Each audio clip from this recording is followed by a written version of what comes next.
We have a special guest, State Representative Nate Shannon, who happens to be on our side on this issue and has put his money where his mouth is, so to speak. So we're going to hear from Nate Shannon.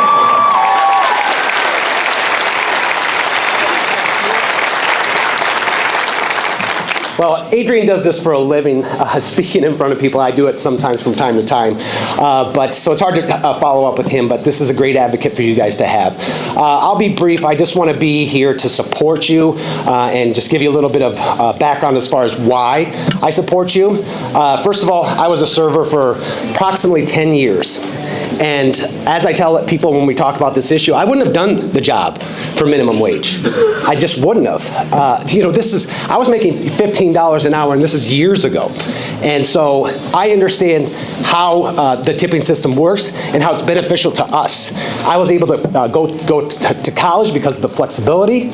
I was able to take care of my young daughter. But myself, I would work 4 nights a week. My daughter's mother would work 3 nights a week, and we were able to support ourselves, have a place to live, be able to feed our kids, clothe our kids. And so it was really and it's a great experience to be a server. You all know that.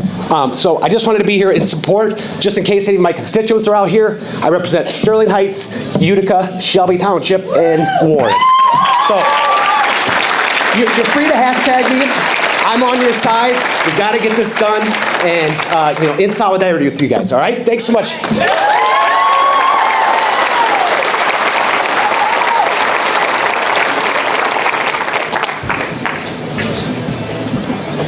Thanks a lot to Representative Shannon.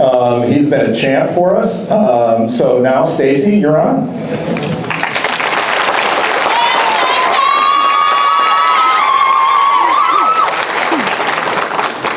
Hello. Okay. Hi, I'm Stacey Seals. I have been with Olga's Kitchen for the past year. I am a previous employee of Applebee's. I have been serving for 15 years. I'm sorry, I'm a little nervous. A little thing that when I go to work, I don't see myself as a waiter or a server. I'm a businesswoman. I made an agreement with my restaurant to make a certain wage, and then I can make as much money as I would like. I'm not a minimum person. I don't give minimum service. I exceed the expectation.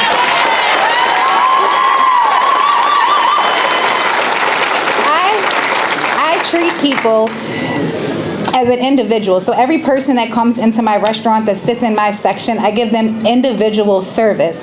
I'm not a person handing you a bag out of a window. I'm not a person answering a phone just helping you get through something. I am that person that when people come in for a graduation, I make that moment for them. When someone loses someone and they need somewhere to go eat, I'm there to help mourn with them and take care of them so they just have to enjoy their time. Like, I create special moments. When people come in on a lunch rush, I give you everything you need in that 30 minutes to get you back. What I do is not minimum.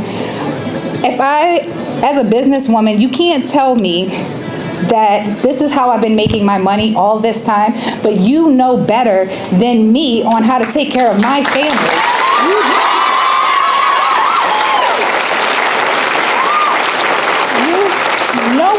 No one knows what to do better than us. We do this job. We did this job during COVID, whether we were getting sick. We did this job when there was no job and we came back. Like, we do the job that no one else wants to do, but we get looked at so little. But what we give these people, we make their day. They come back to see us. And they don't have to, they're not guaranteed. It's not a law that they have to tip me. They can give me $2 and I have given them the world in 15 to 30 minutes. And that's fine with me. I'm not complaining about that. But you can't take away what I do on a daily basis and tell me, well, this is the minimum and this is where we're going to help you. You're not helping me whatsoever. This little person that does not have a lot of say in a lot of things. I know how to run my household, and I know how I've been taking care of myself. I'm going to be a single mom. I'm going to have to do this on my own in just a few months. Half of these people, these are moms, dads, people in college. We are average, exceptional Americans, but we do not have the same average circumstances. Our circumstance is not average. Some of us are working an hourly job and then coming in to make tips. Some of us are working while our kids are at school. So you can't get that anywhere else in a restaurant. So with the restaurants, they're telling you, we can't afford to pay these people, but we can give them a place to make money. That's fine with me. You can't tell us, 83% I heard this morning, we don't want this. So are you going to do our jobs when we don't want to do this? We can go work at McDonald's. We can go do anything else. Who's going to give you that exceptional service? Who's going to rush in a lunch rush when you have 30 minutes and you want somebody to cater to you and get everything that you need? Who's going to do that for you? This little person, your waiter? No, I'm not going to do that for you. I'm going to work my wage. You said I'm minimum, I'm going to give you the minimum. But if you want more, just let me make my money. That's all I'm asking. Just let me make my money. Thank you.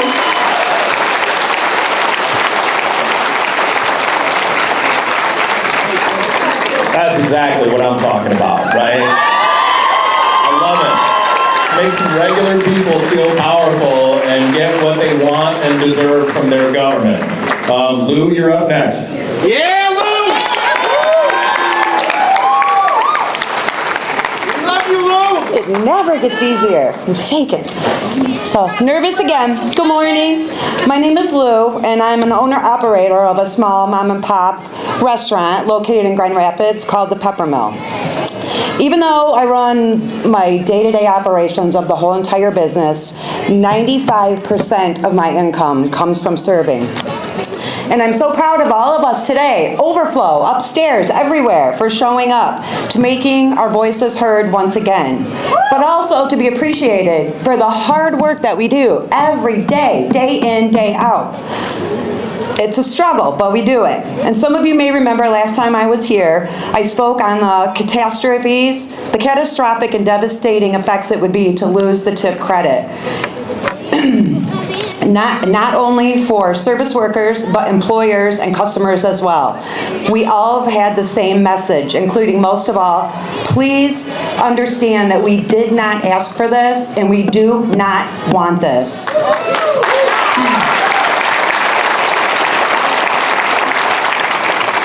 Shaking. I'm not going to stand here today and repeat what we've all been saying for months now, but I'd rather like to discuss one fair wage and how some of this has affected the 7 states that already have gotten away with the tip credit. One fair wage would have you believe that they speak for all service workers when they say, we need to eliminate the sub-minimal wage, that we need to get out of poverty, when in fact, studies show 97% of us make well above the poverty level.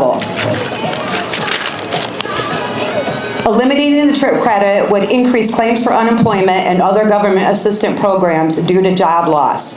One fair wage would have you believe that sexual harassment is cut in half without the tip credit, when in fact studies have proven from the Equal Employment Opportunity Commission have shown raised tipped wage, if anything, may increase sexual harassment charges.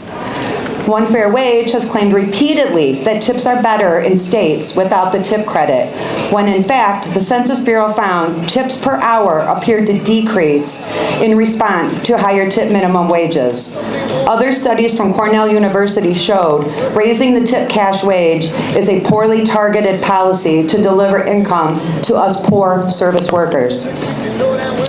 One Fair Wage also claims the custom of tipping is racist and originated from slavery. But according to studies from the Union of Massachusetts, the custom of tipping was imported from Western Europe, where providing a tip to workers in private homes was a common practice. It was not racial, but rather more of a matter of customers showing off their wealth. One Fair Wage does not speak for all of us. We do not agree with what they are doing, and we definitely do not support them. Case in point, October 15th, 2024, they held this huge celebration rally with the Lieutenant Governor for their monumental victory for Michigan in ending our tip credit. They stated that they would bring over 200 attendees to this event, when in fact, the Detroit News reported just a fraction of that were present, and multiple attendees were not even from our state of Michigan. And you would think if we all wanted this, we would have been there to congratulate everybody for all their hard work that they've done for us. But yet, here we are. A while ago, 700 service employees showed up at this very location to make our voices heard and how strongly we feel about the loss of the tip credit. The U.S. Economic Journal has stated, eliminating the tip credit is a misguided plan that has been rejected in 16 cities and states. Let's make Michigan number 17.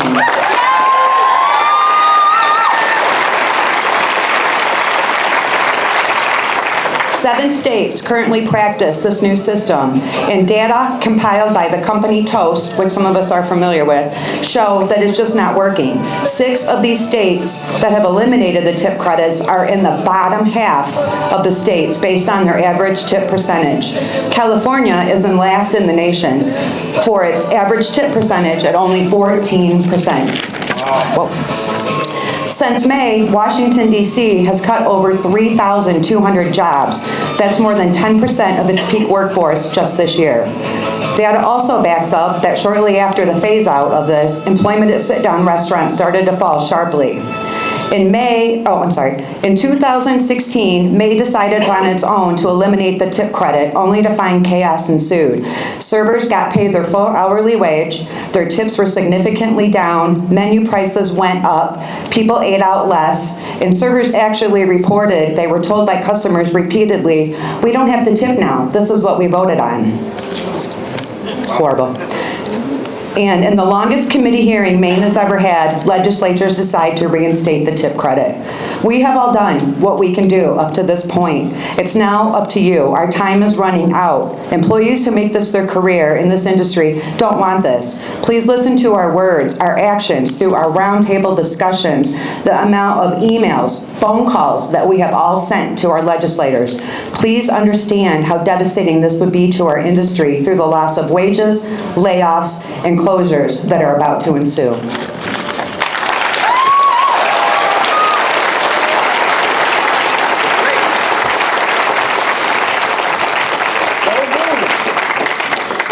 Yeah, Lou said she was nervous. That was awesome.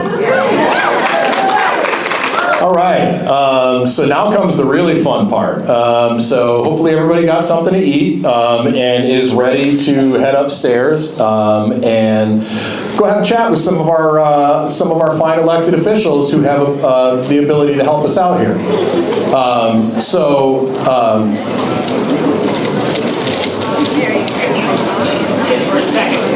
Yeah, we're not running right out the door here, but we're going to head upstairs soon, so I don't want to give everybody a mistaken impression about that. We'll be headed upstairs in a minute. So a couple of housekeeping items for everyone. When we leave here, the way into the Capitol is, we're underneath it right now, as you might have seen on your way in. So we're going to make a couple of stops on our way up to the gallery to go chat with lawmakers. Want to remind you of a couple of things really quick. First of all, don't forget to get those videos, get those pictures, get them up on social media, use the hashtag #SaveMITips. Let's save my tips. We want to make sure that everybody gets a good look at how many folks are here. Lou alluded to this earlier. You know, when One Fair Wage has an event, they couldn't fill up a mid-sized sedan with the people that show up for that. We can fill up a decent-sized cruise ship with all of you, so I feel pretty good about that.